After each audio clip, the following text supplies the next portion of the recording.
Hello Planeswalkers, my name is Mercy, and this will be a 10-minute Commander deck tech. Today's tech is Morophon the Boundless, 5-color colorless Eldrazi. When I first thought of this deck, my plan was to put cheap Devoid Eldrazi into play for free using Morophon's cost reduction. The longer I played the deck, the more it became a generic Eldrazi tribal deck using all 5 colors of mana to bully the table. Perfect for being the archenemy at a medium-high power game of Battlecruiser EDH. I'm going to use basic lands as the backbone of my deck. By tutoring up basic lands with cheap ramp options, I've got really smooth mana. I'm playing all of my different colors on curve, and I can put this mana base together without needing a bunch of fetches and shocks. We've got Opal Palace, Path of Ancestry, Unclaimed Territory, Mana Confluence, Exotic Orchard, Reflecting Pool, City of Brass, Command Tower. These are going to be able to generate 5 different colors of mana pretty much on command. Haven of the Spirit Dragon is in because I run 2 different Ugins in this deck. Eye of Ugin is the strongest land in the deck. It is the land that we will be tutoring for the most. It is both a cost reducer as well as a tutor itself for key Eldrazi cards. The rest, Shrine of the Forsaken Gods, Sanctum of Ugin, Eldrazi Temple, and Spawning Bed are the other Eldrazi tribal lands. They supercharge your mana, or they provide you some extra flavor, and there's plenty that we can do with these scions. Ash Barrens, Terramorphic Expanse, Evolving Wilds, Fabled Passage, Prismatic Vista, Blighted Woodland, Crozen Verge, and Myriad Landscape are all lands that tutor up the basic lands that you've already seen here. Our ramp suite starts with Sol Ring. Wayfarer's Bauble is going to help get us our 4th or 5th color whenever we need it. Mind Stone, great to turn this into a card late game. Felwar Stone, Arcane Signet, likewise, we can use every color. Chromatic Lantern, no-brainer in a 5-color deck. Rampant Growth and Farseek. Growth Spasm, Awakening Zone, and From Beyond are flavorful Eldrazi-themed ramp options. We have additional uses for Eldrazi Spawn or Scion tokens, and From Beyond can also be used as a tutor. So these are good flavorful ramp options. We've also got Mana Geyser. Mana Geyser is an incredible card, and I think is probably still pretty underplayed. Then we've got our cost reducers. Herald's Horn took over the slot from Urza's Incubator. I find that making the Eldrazi cheaper by 1 instead of 2 is worth the trade for the card advantage that you get sometimes. Goreclaw, Terror of Kalsizma, is going to give your Eldrazi a cost reduction as well as a form of evasion in Trample. Thrix, the Sudden Storm, makes your Eldrazi uncounterable and they cost less. Ugin the Ineffable is a cost reducer who also provides you a form of card advantage and removal. Just an incredibly flexible card. Our Devoid Eldrazi, Forerunner of the Slaughter, is going to give us haste. Fathom Feeder is a fun late-game draw engine. Herald of Kozilek is a cost reducer. Eldrazi Displacer is low-key the most powerful card in the deck. Eldrazi Obligator allows you to yoink a creature from elsewhere on the battlefield and really throw your opponents for a loop during combat. Flare Drone is the damage outlet for our infinite combo with Eldrazi Displacer. If you were going for a combo-less build, I would cut the Flare Drone before I cut the Displacer because this card is more fun to play with. Smothering Abomination allows us to draw our deck if the Eldrazi Displacer combo is going off, so these cards work really well together. But even without Eldrazi Displacer, Smothering Abomination is a powerful draw engine, especially in a deck full of Spawn and Scions. Barrage Tyrant is a fun card for throwing big titans across the field. Deep Fathom Skulker is a very powerful creature draw engine for the deck. Emrakul's Hatcher and Brood Monitor are 2 cards that generate 3 Spawn or Scions when they come into play. These are the cards that combo with Eldrazi Displacer, basically giving you infinite Eldrazi ETB triggers, which you can use with the Flare Drone to deal infinite damage, or the Smothering Abomination to draw your deck. So that's what those are in here for. Sire of Stagnation is our Consecrated Sphinx. You're going to draw a ton of cards when this creature is in play for even a single turn cycle. Rapacious One generates a huge amount of Eldrazi spawn if it ever gets online. Worldbreaker is a very powerful late game utility creature that happens to have a big butt and a recursion engine built in. Excellent card.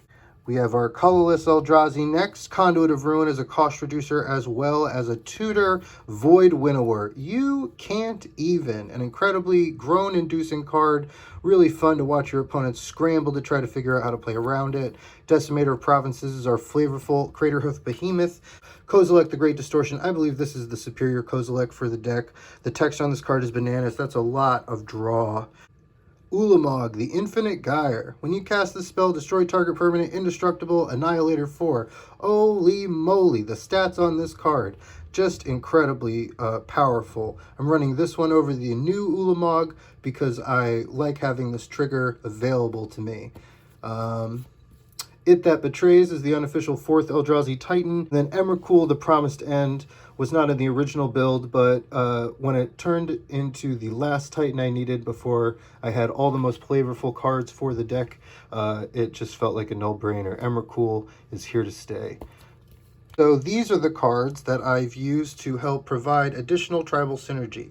Elemental Bond draws a card for every Eldrazi. Rhythm of the Wild gives them haste, makes them uncounterable. Wargreat gives you whichever piece of your infinite combo you're still missing, or helps you find a powerful draw engine. Or Eye of Ugin, see permanent card. Distant Melody is a flavorful draw spell. I like thinking that the Eldrazi are communicating using sounds or different wavelengths and frequencies to talk to each other and share information. Mystic Forge, all of my Eldrazi are colorless, so I can just play them off the top. Call of the Kindred and Cryptic Gateway are two ways to use Eldrazi to cheat your bigger ones into play. Spreading Plague takes advantage of your creatures being colorless. Your creatures are not affected by Spreading Plague. Your opponent's creatures almost always will be.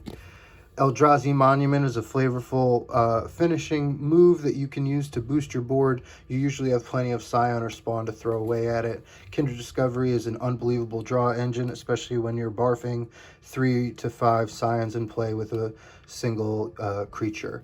Eldrazi Conscription is a great way to take your support creatures and put them in the red zone, or turn your regular Eldrazi Titans into unstoppable monsters.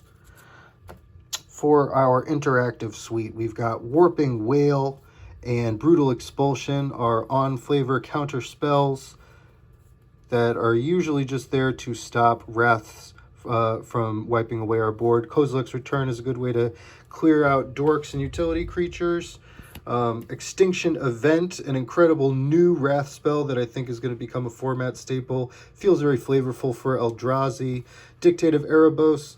The Flash, I think, is worth the trade for this not being 4 mana like Grave Pact. Also, with only 2 black mana, I think it'll be easier to cast most of the time than Grave Pact, but just an incredible effect for a deck that's running lots of little tokens that blow themselves up.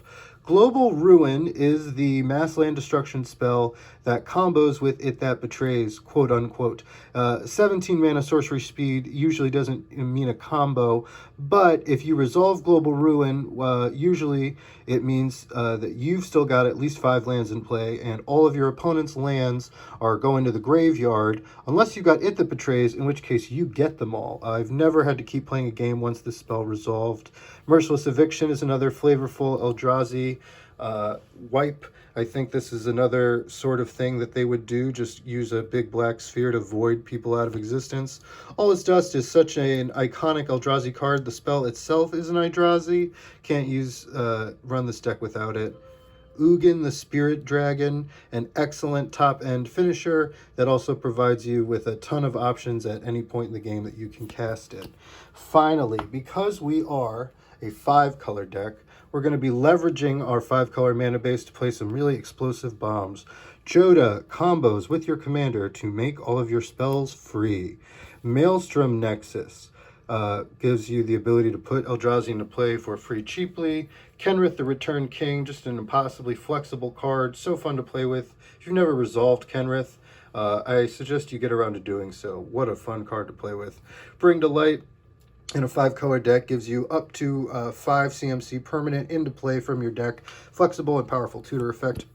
Gigantha the Wellspring, just a big boy who likes to make mana for his friends. Maelstrom Archangel, another way to cheat Eldrazi into play. Golos Tireless Pilgrim is almost always going to go get Eye of Ugin, but it might also just be what you need to stabilize turns 5, 6, 7, and get the second colored pip you need to go off. Finally, Conflux lets us tutor up all of our best support cards and really just refuel yourself when you're mid-late game looking to go off. Well, thanks everybody. That was 5-color Colorless Eldrazi. I hope you have a wonderful day and enjoy your games.